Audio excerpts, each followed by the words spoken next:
Selamun aleyküm. Fatma Ana'nın kanalına hoş geldiniz. Ben şimdi salata dikeceğim. Köpüklerimi ekmiştim. Büyüdü onlar. Yerimi hazırladım. Ocaklarımı açtım. Suladım. Onlara diki vereceğim. Bismillahirrahmanirrahim. Allah'ın kuvvetine, meleklerin yardımıyla. Allah'ım. Ne güzel bitmişler ya Rabbim. Ne kadar şükretsek azdır. Bizim gibi günahkar kullarına ya Rabbim. Baksanıza.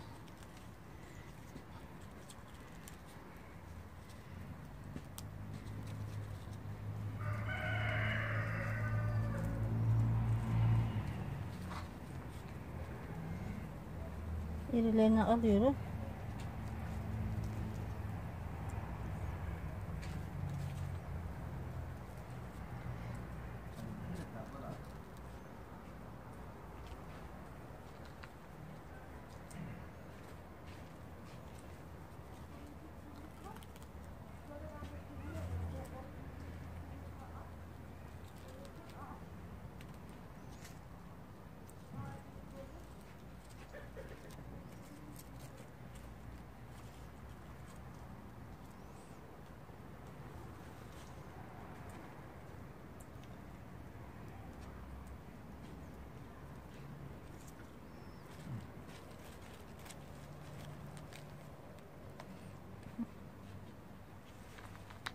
Pidelerimi yoldum şimdi.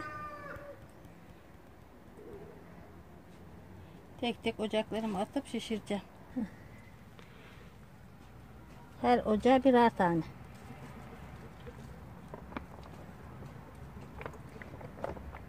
Muşambayı açınca buradan çok güzel dışarı hem serinlik alıyor hem de dışarıda çok güzel görünüyor. Şimdi tek tek atıyorum.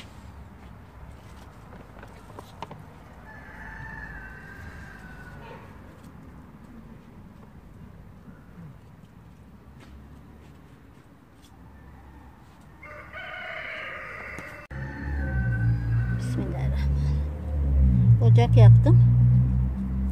Şöyle dikiyorum. Allah'ın kuvvetine, meleklerin yardımıyla.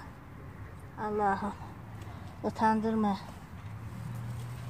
Rızkımızı kesme Allah'ım. Çoluğumuzun, çocuğumuzun, hepimizin.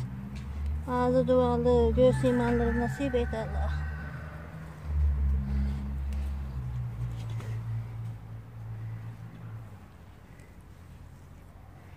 Küçük fideler daha güzel tutar.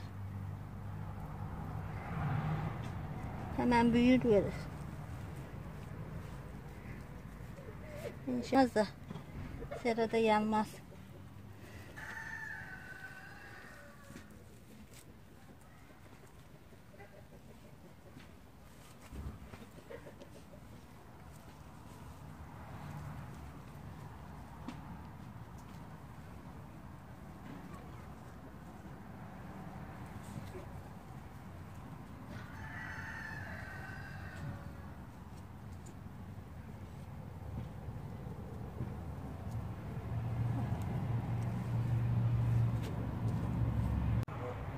Sıra sıra diktim şimdi bunları. Allah'ın izniyle inşallah tutar, bir şey olmaz, yanmaz, yırtılmaz. Allah'a emanet olun. Beni izlemeye devam edin. Abone olmayı unutmayın. Allah'a ısmarladık.